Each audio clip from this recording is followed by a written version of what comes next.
Halo anak-anak, apa kabar? Sekarang Bapak akan menjelaskan kesalahan-kesalahan yang sering terjadi pada saat penyusunan sebuah program. Kesalahan-kesalahan yang umum terjadi itu biasanya ada 3 kesalahan, yaitu kesalahan sintaks, terus ada kesalahan semantik, dan ada kesalahan logika. Pertama-tama Bapak akan menjelaskan atau mencontohkan apa itu kesalahan semantik. Sebelum itu Bapak di sini menggunakan aplikasi DevC++ yang versinya 5.11. Sebenarnya sama aja versinya ini, tapi ini merupakan versi terbarunya. Kalian bisa mendownloadnya di Google. Nah, di sini banyak menu-menu dari DevC++ ini. Bapak tidak akan menjelaskan semuanya. Bapak hanya akan menjelaskan menu-menu pentingnya saja.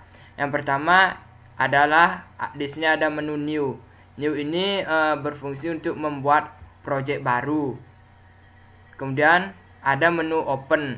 Nah, menu open ini berfungsi apabila kita sudah membuat sebelumnya sudah membuat sebuah program begitu, kemudian kalian ingin membukanya lagi agar tidak susah-susah, kalian bisa menggunakan menu open ini.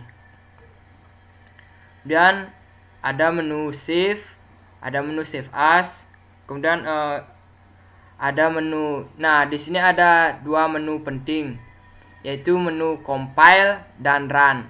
Apa sih menu compile itu? Menu compile ini dilakukan untuk mengecek apakah program kita atau coding kita ada yang salah atau tidak. Jadi untuk mengetahui apakah ada yang salah atau tidak di programnya, pertama-tama kalian harus mengcompile program kalian terlebih dahulu. Nah, setelah mengcompile program kalian, untuk menjalankan program kalian pencet menu run. Oke, langsung saja di sini Bapak akan menjelaskan sudah membuat sebuah program rumus luas segitiga. Sebenarnya Bapak tidak ahli juga dalam membuat program ya anak-anak, karena Bapak basicnya itu membuat animasi 3 dimensi, jadi Bapak sama-sama belajar juga. Di sini Bapak sudah menyiapkan rumus luas segitiga. Pertama-tama Bapak akan menjelaskan kesalahan semantik. Kesalahan semantik ini terjadi apabila pada variabel ini ada sebuah variabel yang keliru.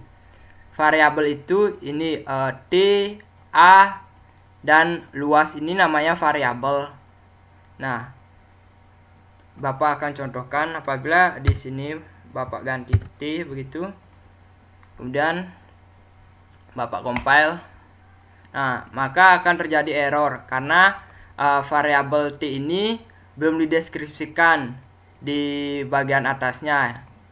Ini kan t besar, yang ada itu hanya t kecil, jadi akan error ya.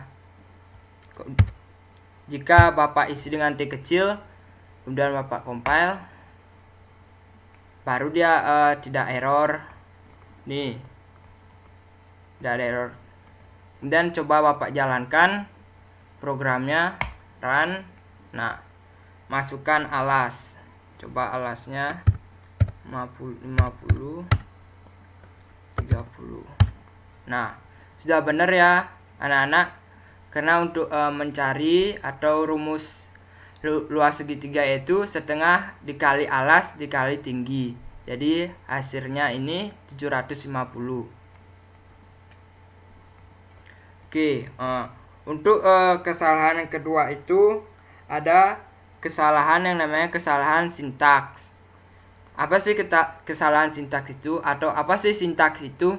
Sintaks itu merupakan simbol-simbol yang ada di program kalian. Contohnya ini apa namanya, titik koma ini termasuk sintaks, kemudian koma termasuk sintaks, dan ini tanda bintang ini termasuk sintaks. Tanda bintang ini merumuskan perkalian ya anak-anak. Jadi di C++ itu jika kalian memasukkan X begitu, coba Bapak ganti X. Nah, kemudian Bapak compile. Nah, maka akan terjadi error karena X ini dianggap variabel ya sama C++ ini. Jadi harus diganti dengan tanda bintang, simbol bintang. Nah, Bapak compile. Nah, baru dia. Itu merupakan satu contoh kesalahan sintaks. Kemudian contoh yang kedua, apabila Bapak hilangkan tanda titik komanya di sini, coba Bapak compile. Nah, di sini ada pesan error. Dikatakan sebelum luas itu ada yang salah. Sini sebelum luas ada yang salah. Nah, salahnya ini belum dikasih titik 2 titik koma maksudnya. Bapak compile. Nah, baru dia mau dia programnya. Itu kesalahan sintaksnya. Kemudian untuk kesalahan yang ketiga ada kesalahan logika. Untuk kesalahan logika, Bapak sudah punya contoh program lain, yaitu program rumus keliling segitiga. Pada umumnya rumus keliling segitiga, rumus keliling persegi panjang. Pada umumnya rumus keliling persegi panjang itu kan rumusnya sisi yang C1, C2, C3, C4 itu ditambahkan gitu ya.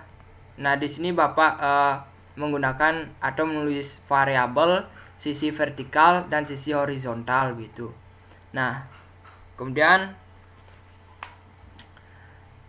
ini sebenarnya kalau dihasilkan, kalau dijumlahkan kan hasilnya itu 30. Coba Bapak compile. Nah, yang uniknya lagi di kesalahan logika ini, apabila di compile dia itu tidak ada error karena dalam segi variabel dan sintaksnya dia itu sudah benar. Yang salah itu hanya pada sisi logikanya. Kemudian ya cara mengetahuinya yaitu dengan cara menjalankannya. Nah, di sini baru kelihatan. Hasilnya di sini didapatkan hanya 20. Benernya kan hasilnya itu 30. Dia itu programnya itu menghitung 2 dikali sisi vertikal. Sisi vertikalnya itu kan 5. Jadi 2 dikali 5 itu sama dengan 10. Baru ditambah 10, hasilnya 20. Jadi ini merupakan hasil yang salah untuk mengetahui rumus keliling persegi panjang. Nah, cara memperbaikinya itu tinggal diberi tanda kurung saja.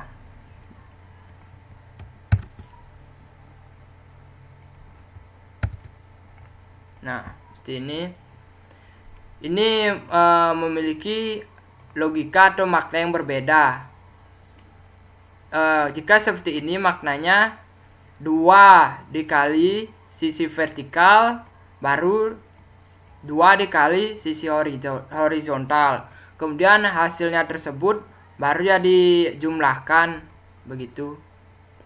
Jadi berbeda dengan logika yang tadi. Yang tadi itu 2 dikali sisi vertikal kemudian langsung ditambah sisi horizontalnya. Kalau ini sisi vertikal dan sisi horizontalnya dikalikan 2 terlebih dahulu kemudian ditambahkan. Coba Bapak run. Nah, belum Bapak save ya. Compile, run. Nah, maka hasilnya yaitu 30. Mungkin hanya itu yang bisa Bapak jelaskan atau sampaikan dalam materi kesalahan dalam program ini. Nanti untuk file codingannya Bapak akan kirimkan di Google Classroom. Kalian bisa mencobanya atau mempraktekkan codingan ini, ngedit itu di rumah, di tempat kalian. Akhir kata Bapak ucapkan salam sehat.